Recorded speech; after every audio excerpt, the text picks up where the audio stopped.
जिससे पाकिस्तान और चीन जैसे दुश्मनों की नींद उड़ना तय है। बड़ी बात यह है कि समुंदर में सुरक्षा चक्रव्यूह से जुड़ी यह खबर है। भारतीय नौसेना के बेड़े में अब से चंद घंटों बाद आईएनएस अरिघात भी शामिल हो जाएगा। ये भारत की दूसरी न्यूक्लियर पनडुब्बी है जिसे पूरी तरह से देश में बनाया गया है। ये पनडुब्बी रक्षा मंत्री राजनाथ सिंह की मौजूदगी में नौसेना में शामिल हो जाएगी।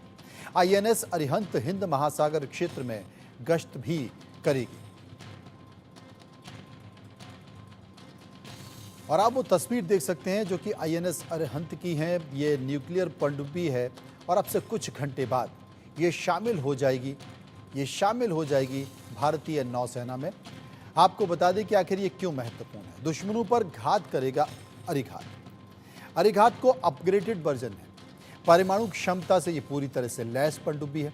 750 किलोमीटर की रेंज वाली ये 15 मिसाइलों से लैस है। समुद्र के अंदर मिसाइल अटैक करने में ये सक्षम है। इसके साथ साथ सबमरीन्स का वजन 6000 टन का है। और अब जब ये शामिल हो जाएगी नौसेना में तो पाकिस्तान और चीन के लिए एक बड़ी परेशानी खड़ी कर सकती है। इसकी चौड़ाई क्या है? 11 मीटर। 11 मीटर इसकी चौड़ाई है। लंबाई है 111.6 मीटर। पानी के अंदर 24 समुद्री मील गहराई ड्राफ्ट है। और इसकी स्पीड अगर चर्चा करें तो 9.5 मीटर की स्पीड है। और समुद्र की सतह पर 12 से 15 समुद्र मील प्रति घंटे के हिसाब से ये चलती है, यानी कि 22 से 28 किलोमीटर प्रति घंटा। आगे बढ़ते हैं और बात करते हैं एक और बड़ी खबर की। खबर बिहार की है। बिहार के पुलिस महानिदेशक डीजीपी राजविंदर सिंह भट्टी अब सीआईएसएफ के नए डीजी बनाए गए हैं। केंद्र सरकार ने उनको सीआईएसएफ का महानिदेशक यानी कि डीजी नियुक्त किया है। आरएस भट्टी दिसंबर 2022 से बिहार के डीजीपी थे और उनकी छवि एक सख्त अधिकारी की रही है। आपको ये भी बता दें कि इस पद पर भट्टी 30 सितंबर 2025 तक बने रहेंगे। आरएस भट्टी 1990 बैच के भारतीय पुलिस सेवा के आईपीएस अधिकारी हैं। केंद्र सरकार की, जी हां, केंद्र सरकार की अधिसूचना के अनुसार उनका कार्यकाल सीआईएसएफ में 13 महीने का होगा।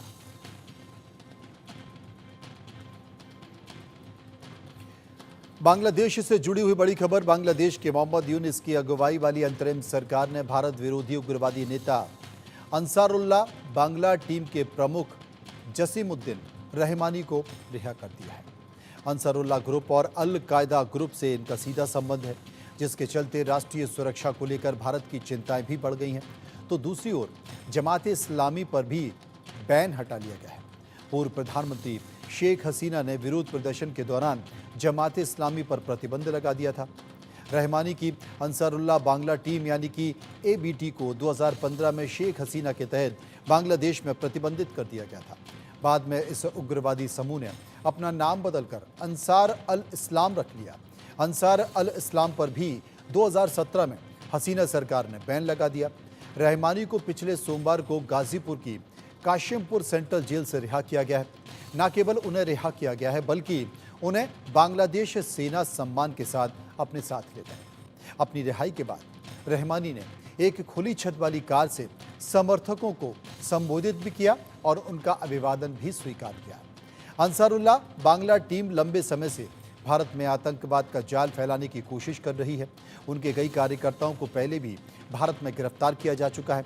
असम पुलिस ने इस साल मई में भी गुवाहाटी रेलवे स्टेशन से एबीटी के 2 उग्रवादियों को गिरफ्तार कर लिया। एबीटी का भारत में प्रतिबंध समूह अल कायदा इन इंडियन सब कॉन्टिनेंट से सीधा संबंध दर्शाता है। एक और बड़ी खबर।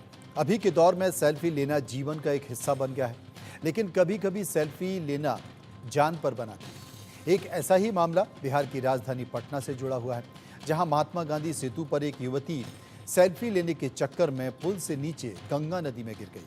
हालांकि वहां गंगा घाट पर तैनात एसएसपी के जवानों ने दल बल के साथ युवती को बचा लिया। वहीं आनन फानन में युवती को इलाज के लिए एनएमसीएच अस्पताल भी भेजा गया। बताया ये भी जाता है कि नालंदा निवासी नीतू कुमारी नाम की युवती पुलिस कांस्टेबल की प्रैक्टिस को लेकर पटना आई थी और पटना के महात्मा गांधी सेतु पर सेल्फी ले रही थी, जिसके बाद वो गंगा नदी में गिर गई। हालांकि उसे बचा लिया गया। भारतीय छात्रों की परेशानी से जुड़ी हुई एक बड़ी खबर। कनाडा में 70,000 से अधिक छात्रों के कनाडा से निकाले जाने का खतरा मंडरा रहा है। ये वो छात्र हैं जो कनाडा में पढ़ाई के लिए अलग अलग देशों से आए हैं। नए जीवन की उम्मीद को लेकर कनाडा पहुंचे छात्र अब कनाडा की जस्टिन ट्रूडो सरकार की मनमानी नीतियों का शिकार बन रहे हैं। ट्रूडो सरकार ने हाल ही में स्टडी परमिट की संख्या सीमित कर दी। इसके साथ ही परमानेंट रेजिडेंसी नॉमिनेशन की संख्या को भी सीमित कर दिया है।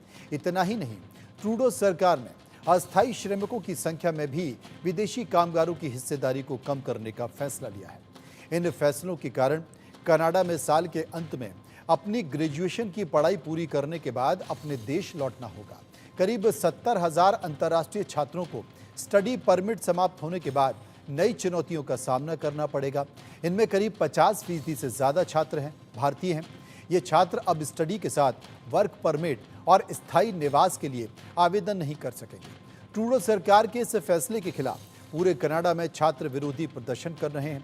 छात्र कई प्रांतों जैसे कि Prince Edward island, Ontario, Manitoba और ब्रिटिश कोलंबिया में सड़कों पर कैंप लगाने के साथ साथ रैलियां भी निकाल रहे हैं। कनाडा के प्रवासी मंत्री मार्क मिलर के अनुसार विदेशी नागरिक अब 21 जून के बाद से पोस्ट ग्रेजुएशन वर्क परमिट के लिए आवेदन नहीं कर सकेंगे। इस निर्णय से वह छात्र प्रभावित होंगे जो अस्थायी निवास के लिए कनाडा में अलग अलग विकल्प आजमाते नजर आएंगे। इस नीति के खिलाफ लड़ रहे छात्र अपनी मांग के साथ असेंबली के सामने प्रदर्शन कर रहे हैं। छात्र पोस्ट ग्रेजुएट वर्क परमिट के साथ परमानेंट रेजिडेंसी के लिए एक रोड मैप दिए जाने की मांग भी कर रहे हैं। विरोध प्रदर्शन कर रहे छात्र संगठन जैसे कि सिख स्टूडेंट ऑर्गेनाइजेशन, नवजीवन सपोर्ट नेटवर्क का कहना है कि सरकार बेरोजगारी और हाउसिंग संकट के लिए उन्हें जिम्मेदार ठहरा रही है, जबकि ये सरकार की विफल नीतियों का नतीजा है। उधर कनाडा के बाद ऑस्ट्रेलिया में भी विदेशी छात्रों की संख्या पर लगाम लगाने की तैयारी शुरू हो गई है।